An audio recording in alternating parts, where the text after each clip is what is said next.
Merci madame la présidente, monsieur le ministre, mes chers collègues.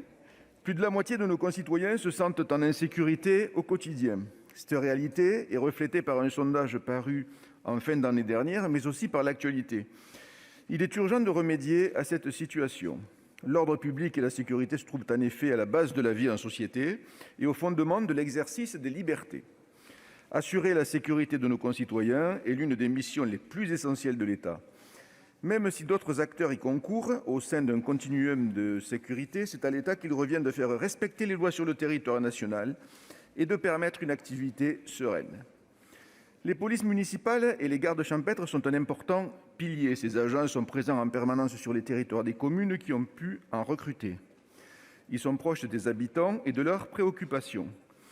Nous soutenons donc l'expérimentation visant à confier à certaines polices municipales des prérogatives de police judiciaire.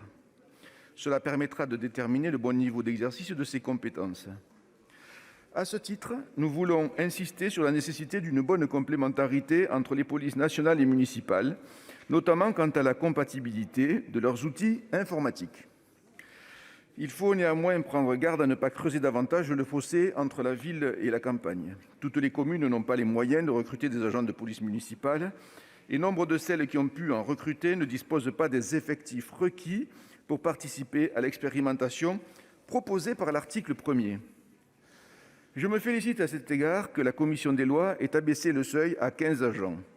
La question de la pérennisation de l'expérimentation se posera nécessairement. Il faudra veiller à ce que les petites communes ne soient pas pénalisées à cette occasion. Nous devons veiller à ce que la sécurité soit uniforme sur l'ensemble de notre territoire. L'autre acteur de la sécurité est le secteur privé. Nous soutenons l'encadrement de la sous-traitance qui améliorera la clarté de l'exécution de ces contrats. Dans les domaines de l'accès à la profession et du contrôle par le CNAPS, la Commission a proposé des rééquilibrages bienvenus qui devraient emporter l'adhésion. En plus de ces deux piliers, le texte que nous examinons a été notamment enrichi d'un volet relatif à la vidéoprotection lors de son second dépôt. Les récentes décisions de la CNIL et du Conseil d'État interdisant l'usage de drones vidéo à des fins d'ordre public imposaient de fonder le régime légal de leur utilisation.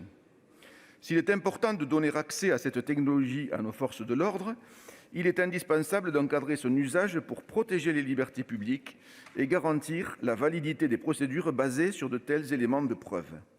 À cet égard, je me réjouis que la Commission ait pris en compte les recommandations de la CNIL. L'encadrement proposé est à même de renforcer la confiance placée dans la vidéoprotection.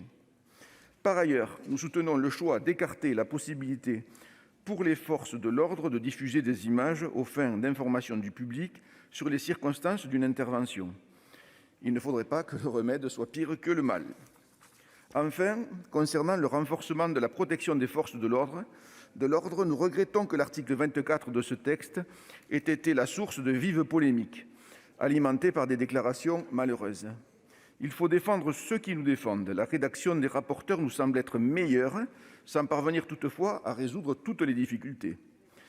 Nos forces de l'ordre ont avant tout besoin des moyens matériels suffisants pour remplir leur mission sereinement. L'ensemble des mesures portées par ce texte contribuent à l'amélioration de la sécurité de nos concitoyens. La question des moyens financiers consacrés à nos forces de l'ordre reste cependant centrale, mais nous serons avec vous, monsieur le ministre, chaque fois que nous améliorerons les conditions de sécurité de nos gendarmes et de nos policiers, car, conséquemment, ce sont nos concitoyens qui seront protégés.